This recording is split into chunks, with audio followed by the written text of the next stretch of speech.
चलिए देखते हैं मध्य प्रदेश की 25 फटाफट बड़ी खबरों को। सबसे पहले न्यूज को कहां से देख रहे हैं हमको कमेंट में बताना बिल्कुल ना भूलें। साथ ही साथ हमारे यूट्यूब चैनल को सब्सक्राइब करें एंड बेल आइकन को ऑल प्रेस करना बिल्कुल ना भूलें। 4.38 लाख करोड़ का बजट पारित, 62 घंटे चला सत्र, होली से पहले विधानसभा स्थगित।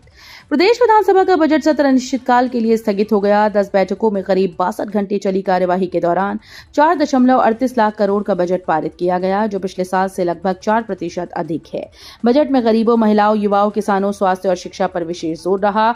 सत्र में इंदौर और सिंगरौली के मुद्दों पर हंगामा भी हुआ। सीएम केयर योजना के तहत बड़े इलाज सरकारी अस्पतालों में उपलब्ध होंगे।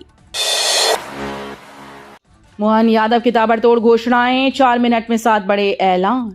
सागर जिले के गढ़ाकोटा में रहस मेले के मंच से मुख्यमंत्री मोहन यादव ने मांगों की सूची देखते ही मुस्कुराते हुए महज 4 मिनट में 7 बड़ी घोषणाएं कर दी। रहली और गढ़ाकोटा कृषि उपज मंडी के लिए 5-5 करोड़, शाहपुर उप मंडी के लिए 1 करोड़ रुपए मंजूर किए।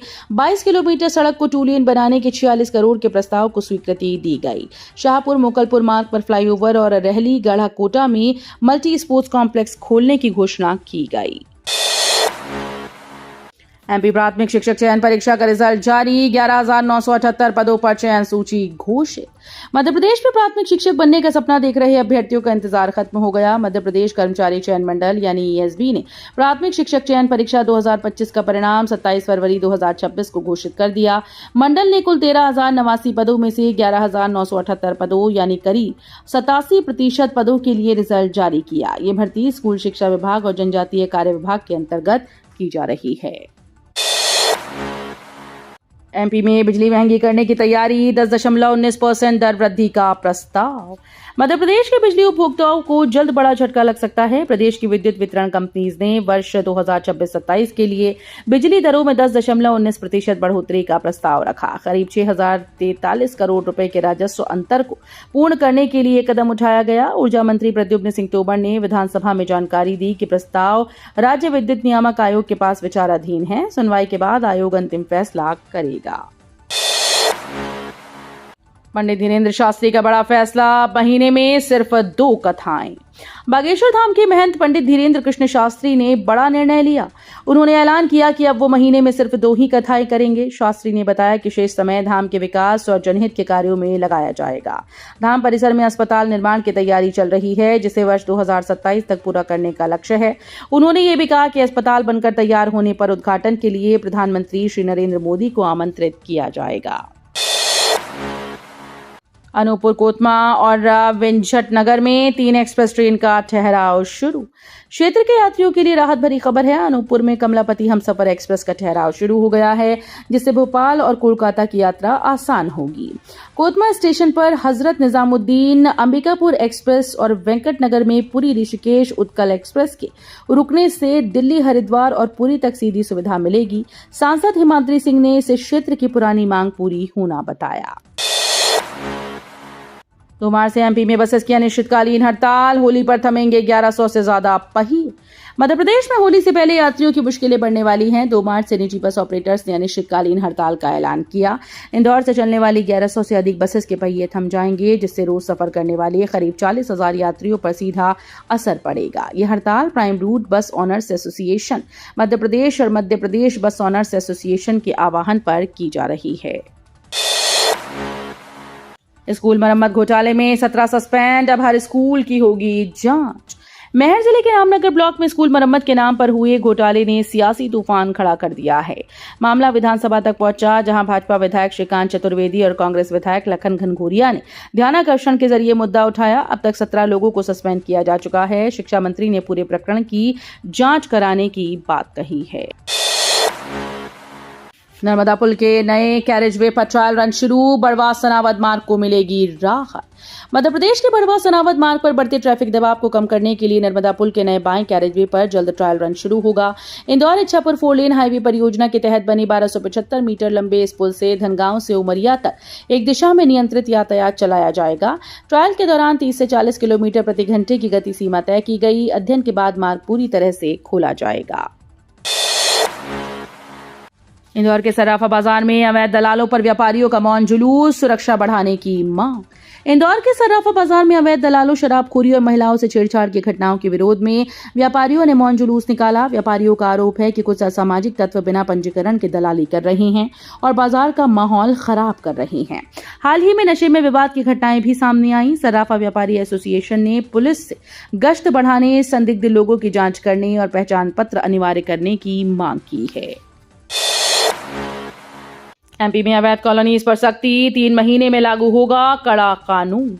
मध्य प्रदेश विधानसभा में नगरीय विकास और आवास मंत्री कैलाश विजयवर्गीय ने अवैध कॉलोनीज पर सख्त कार्रवाई का ऐलान किया। उन्होंने कहा कि प्रदेश में 3 महीने के भीतर कड़ा कानून लागू होगा और दोषियों पर तेज कार्रवाई की जाएगी। सीधी विधायक रीति पाठक के सवाल पर मंत्री ने बताया कि पुराने बस स्टैंड की जगह नए शॉपिंग कॉम्प्लेक्स के लिए 7 करोड़ रुपए स्वीकृत हैं। साथ ही सीवर लाइन परियोजना को भी जल्द मंजूरी देने का आश्वासन दिया गया। मोदी सरकार का बड़ा फैसला, सहकारी समितियां भी बन सकेंगी स्टार्टअप। केंद्र की भारत सरकार ने स्टार्टअप की परिभाषा में बड़ा बदलाव किया। अब सहकारी समितियां भी स्टार्टअप के रूप में मान्यता प्राप्त कर पाएंगी। इससे बहुराज्यीय और राज्य स्तर पर पंजीकृत समितियों को लाभ मिलेगा। स्टार्टअप इंडिया के तहत मिलने वाले इंसेंटिव, टैक्स में तय अवधि तक छूट और अन्य सुविधाएं अब ग्रामीण क्षेत्रों तक पहुंचेंगी। इस फैसले से गांव कस्बों में नवाचार को बढ़ावा मिलेगा। 20 साल बाद वैश्य समाज को बड़ी जिम्मेदारी, सतना भाजपा की नई टीम का ऐलान। काफी मंथन और कश्मकश के बाद भाजपा ने सतना जिला कार्यकारिणी की घोषणा कर दी। पूर्व महापौर ममता पांडे को उपाध्यक्ष बनाया, जबकि पूर्व वित्त मंत्री रामहित गुप्ता के पोते जेपी गुप्ता को महामंत्री की जिम्मेदारी मिली। अतुल सिंह परिहार नए मीडिया प्रभारी होंगे। कमेटी में 8 उपाध्यक्ष, 2 महामंत्री, 8 मंत्री और 1 कोषाध्यक्ष शामिल है, जबकि 1 महामंत्री और कार्यालय मंत्री का पद फिलहाल होल्ड पर रखा गया है। एमपी के स्कूल में अवैध वसूली का आरोप, छात्रों को फेल करने की चेतावनी। मध्य प्रदेश के सीहोर जिले के इछावर स्थित कन्या हायर सेकेंडरी स्कूल में प्रैक्टिकल परीक्षा के नाम पर अवैध वसूली का मामला सामने आया। आरोप है कि हाई और हायर सेकेंडरी के छात्रों से प्रति प्रैक्टिकल पेपर 50 रुपए मांगे गए। विद्यार्थियों का कहना है कि पैसे न देने पर कम अंक देने या फेल करने की धमकी दी जा रही है। मामले पर स्कूल के केंद्र अध्यक्ष ने स्पष्ट जवाब नहीं दिया है। मार्च में बढ़ेगी गर्मी, 32 डिग्री पर टिका पारा, तेज धूप के आसार। इंदौर सहित प्रदेश के कई शहरों में फरवरी के अंत में ही गर्मी ने दस्तक दे दी है। दिन का अधिकतम तापमान सामान्य से 2 डिग्री ज्यादा 32.6 डिग्री सेल्सियस दर्ज किया गया। पिछले 4 दिनों से पारा 32 डिग्री के आसपास बना हुआ है। मौसम विभाग के अनुसार 28 फरवरी के बाद ठंड का असर लगभग खत्म हो जाएगा और मार्च की शुरुआत के साथ धूप के तेवर और भी तेज होंगे। भोपाल मेट्रो स्टेशन पर खुलेगी कोचिंग और कंप्यूटर क्लास, 8 स्टेशन पर 37 दुकान। भोपाल मेट्रो स्टेशन की खाली स्पेस का बेहतर उपयोग किया जाएगा। भोपाल मेट्रो रेल कॉर्पोरेशन ने एम्स से सुभाष नगर तक 8 स्टेशन पर 37 कमर्शियल स्पेस देने की योजना बनाई। करीब 540 वर्ग मीटर क्षेत्र में कोचिंग सेंटर और कंप्यूटर क्लास भी खोली जा सकेगी। इसके अलावा restaurant, cafe, retail store, clinic और मोबाइल शोरूम जैसी सुविधाएं भी मिलेंगी। एमपी में ऐसी दर्जे की मांग थी, सीएम हाउस के सामने समाज का प्रदर्शन। भोपाल में अनुसूचित जाति का दर्जा पूरे प्रदेश में लागू करने की मांग को लेकर बड़ा प्रदर्शन हुआ। अरेरा कॉलोनी स्थित एनसीपी ग्राउंड में विभिन्न जिलों से पहुंचे लोगों ने सरकार के खिलाफ नारेबाजी की। प्रदर्शनकारियों का कहना है कि एक ही जाति के साथ अलग अलग श्रेणी का व्यवहार अन्यायपूर्ण है, जिससे युवाओं को शिक्षा और रोजगार में समान अवसर नहीं मिल पा रहे। सभा में चेतावनी दी गई कि यदि जल्द निर्णय न हुआ तो आंदोलन को प्रदेशव्यापी रूप दिया जाएगा। भोपाल के नरेला में मतदाता सूची में बड़ा फर्जीवाड़ा, छोटे मकानों में दर्ज दर्जनों वोटर। भोपाल के नरेला विधानसभा क्षेत्र में मतदाता सूची शुद्धिकरण के बाद भी बड़ी गड़बड़ी सामने आई। वार्ड 75 के एक बूथ पर 800 स्क्वायर फीट के मकान में 36 और 600 स्क्वायर फीट के घर में 43 मतदाता दर्ज पाए गए। इस खुलासे के बाद कांग्रेस नेता मनोज शुक्ला ने जिला प्रशासन और चुनाव आयोग से उच्च स्तरीय जांच की मांग की। उन्होंने इसे स्वतंत्र और निष्पक्ष चुनाव प्रक्रिया पर गंभीर सवाल बताया।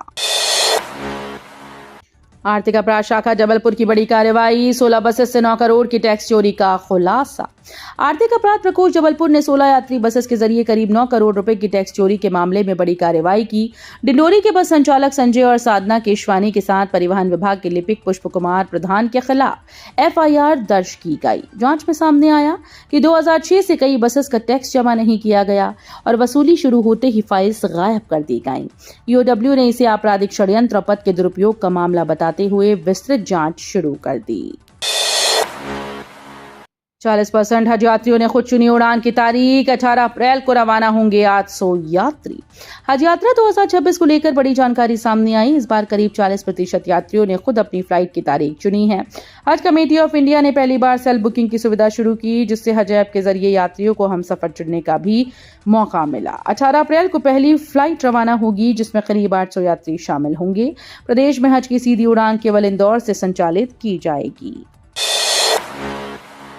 मनरेगा के तहत सिवनी में 24 अमृत सरोवर स्वीकृत, किसानों को उर्वरक आपूर्ति बढ़ी। मध्य प्रदेश विधानसभा में सिवनी को लेकर अहम जानकारी सामने आई। सिवनी विधायक दिनेश राय मुनमुन के सवाल पर कृषि मंत्री ऐंदल सिंह कंषाना ने बताया कि रबी सीजन में उर्वरक आपूर्ति बढ़ाई गई। वहीं पंचायत मंत्री प्रहलाद सिंह पटेल ने जानकारी दी कि वर्ष 2020 से अब तक मनरेगा योजना के तहत सिवनी विधानसभा में 24 अमृत सरोवर स्वीकृत किए गए हैं। एमपीपीएससी राज्य पात्रता परीक्षा 1 मार्च को, सागर में 23 केंद्र तैयार। मध्य प्रदेश लोक सेवा आयोग की राज्य पात्रता परीक्षा 1 मार्च को आयोजित होगी। सागर जिला मुख्यालय पर इसके लिए 23 परीक्षा केंद्र बनाए गए। परीक्षा दोपहर 12 बजे से 3 बजे तक एक ही सत्र में ऑफलाइन मोड में होगी।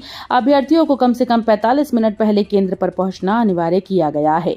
परीक्षा की निगरानी के लिए सेवानिवृत्त IAS मनोहर दुबे को संभागीय पर्यवेक्षक नियुक्त किया गया। सीएम मोहन यादव फिर करेंगे सिंगल क्लिक, मार्च में जारी होगी 34वीं किश्त। मध्य प्रदेश के मुख्यमंत्री लाडली बहना योजना की 34वीं किश्त मार्च 2026 में जारी होने वाली है। पात्र बहनों को हर महीने की तरह इस बार भी 1500 रुपए सीधी DBT के माध्यम से बैंक खाते में मिलेंगे। जानकारी के अनुसार ये किश्त 10 से 15 मार्च के बीच ट्रांसफर हो सकती है।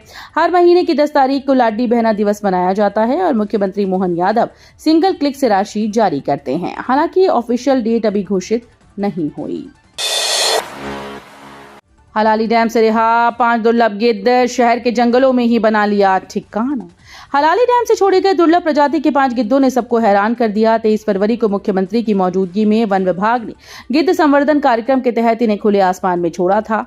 उम्मीद थी कि ये लंबी दूरी तय करेंगे, लेकिन GPS ट्रैकिंग में पता चला कि गिद्ध शहर से लगे जंगलों और पहाड़ियों के आसपास ही रह रहे हैं। विशेषज्ञों का मानना है कि क्षेत्र का अनुकूल वातावरण और पर्याप्त भोजन इन्हें यहीं रोक रहा है। ट्रेड डील विवाद पर सियासी संग्राम, बीजेपी ने इंदिरा गांधी पर लगाए गंभीर आरोप। भारत अमेरिका ट्रेड डील को लेकर सियासत गर्मा गई। कांग्रेस जहां इसे किसान विरोधी बता रही है और नेता प्रतिपक्ष राहुल गांधी केंद्र सरकार पर निशाना साध रहे हैं, वहीं बीजेपी ने पलटवार किया। पार्टी नेताओं ने पूर्व प्रधानमंत्री इंदिरा गांधी पर KGB और CIA से जुड़े गंभीर आरोप लगाए। साथ ही कच्चा तिवु द्वीप जैसे मुद्दों को उठाकर कांग्रेस को घेरने की कोशिश की गई। वीडियो अच्छी लगी तो वीडियो करिए लाइक एंड चैनल को सब्सक्राइब कर बेल आइकन को और पर जरूर कर लीजिएगा।